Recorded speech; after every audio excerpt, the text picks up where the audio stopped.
పూరా లోకల్. ప్రస్తుతం మనం బీఆర్ఎస్ పార్టీ నాయకులు ఆర్ఎస్ ప్రవీణ్ కుమార్ తోటి ఉన్నాము. కేటీఆర్ గారికి నోటీసులు ఇచ్చి మళ్ళీ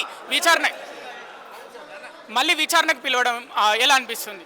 ఇది రాజకీయ కక్షతోనే పిలుస్తున్నారండి. క్లియర్గా కేటీఆర్ గారు చాలా స్పష్టంగా చెప్పిండ్రు, డబ్బులు ఆయన అకౌంట్లో లేవు, గవర్నమెంట్ అకౌంట్ నుండి ఫార్ములా ఈ అకౌంట్కి పోయింది. సో అక్కడ డబ్బులు ఉన్నాయి, గవర్నమెంట్ దగ్గర దమ్ముంటే ఆ 50 కోట్ల రూపాయలు వాపస్ తెప్పించవచ్చు. అంతే తప్ప ఇప్పుడు కేటీఆర్ గారిని వేధిస్తే ఏమొస్తుంది? కేవలం రాజకీయ కక్షతోనే ఈరోజు రేవంత్ రెడ్డి కేటీఆర్ గారిని ఆయన మీద అక్రమ కేసు పెట్టిండ్రు. నేను ఒక పోలీస్ ఆఫీసర్గా చెప్తున్నా, ఈ కేసు నిలవదు.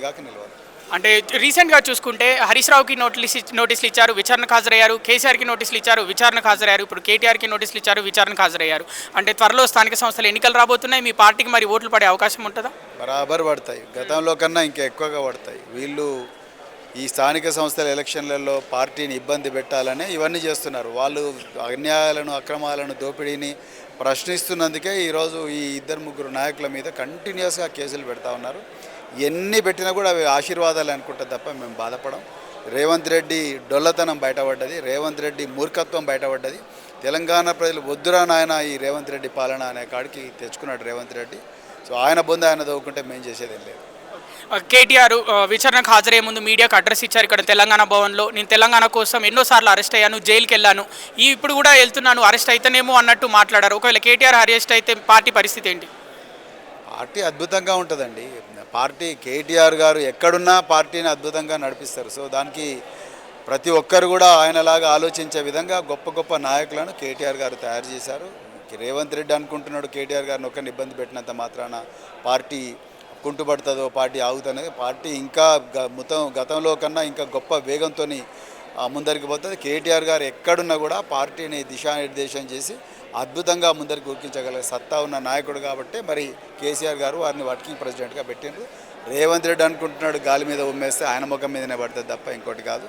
మాకు ఎలాంటి ఇబ్బంది లేదు. మా నాయకుడు మాకు చక్కటి దిశానిర్దేశం చేసిండ్రు. తప్పకుండా మేము రాబోయే రోజుల్లో ముందరికి. అంటే హైదరాబాద్ పేరు గ్లోబల్గా వినిపించాలి, తెలంగాణ పేరు గ్లోబల్గా వినిపించాలి అనే ఫార్ములా ఈ రేస్ నిర్వహించాము తెలంగాణలో, కానీ ఈ విధంగా జరుగుతుందని నేను ఊహించలేదని కేటీఆర్ అంటున్నారు. మరి ఏంటి అసలు ఏం జరిగింది? దీనికి సంబంధించి నిధులు, హెచ్ఎండిఏ నిధులు అవకతవకలు జరిగాయన్నట్టు ప్రభుత్వం ఆరోపిస్తుంది. మూర్ఖుల చేతిలో అధికారం వస్తే ఇట్లనే ఉంటుంది. ఒక పబ్లిక్ పాలసీ మీద, ఒక బజ్ క్రియేషన్ మీద, లేకపోతే ఒక ఎకానమీని గొప్పగా తయారు చేయడం కింద, లేకపోతే ఇన్వెస్టర్స్ని అట్రాక్ట్ చేయడంలో దానికి ఉండే మెలకువలు, నైపుణ్యము, స్ట్రాటజీ, టాక్టిక్స్ అవన్నీ తెలిసిన వాళ్ళు మంత్రులైతే ఒకలా ఉంటుంది. ఇవన్నీ తెలవని దొంగలు, ఓటుకు నోటు కేసులో రెడ్ హ్యాండెడ్గా బ్యాగులతో దొరికిన దొంగలు, లంచగొండ్లు వాళ్ళు ప్రభుత్వంలోకి వస్తే ఇట్లనే ఆలోచనలు మొదలవుతాయి. సో అందుకు రేవంత్ రెడ్డికి ఫస్ట్ ఆఫ్ ఆల్ ఈ సబ్జెక్ట్ అర్థమైతే లేదు.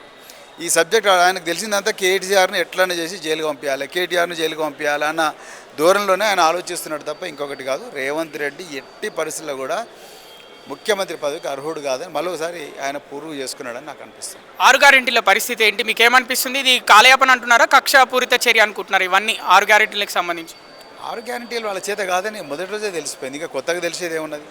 వాళ్ళ చేత కాదు అని ఆయనే అన్నాడు. అబద్ధాలు చెప్తేనే జనాలు నమ్ముతారని. ఆ అబద్ధాలు చెప్పిండు, జనాలు అమాయకంగా నమ్మి ఓట్లు వేసిండ్రు. సో అందుకొరకు ఈరోజు అనుభవిస్తున్నారు జనం. ఇప్పుడెప్పుడు ఈ ప్రభుత్వం పీడ విడగరైతుందా అని చెప్పి ప్రజలందరూ కూడా 1000 కళ్ళతో ఎదురు చూస్తున్నారు. ఆ ప్రజల నుంచి ఆ దృష్టి మరల్చడం కోసమే ఈరోజు కేటీఆర్ గారిని, హరీష్ రావు గారిని, ఇంకెంతోమంది నాయకులను వీళ్ళందరినీ కూడా ఇబ్బంది పెడుతున్నారు. ప్రజలు నిజం గ్రహించిండ్రు. రాబోయే రోజుల్లో పెద్ద గుణపాఠం చెప్పబోతున్నారు. మళ్ళీ ఒక 50 సంవత్సరాల దాకా తెలంగాణలో కాంగ్రెస్ రాదు.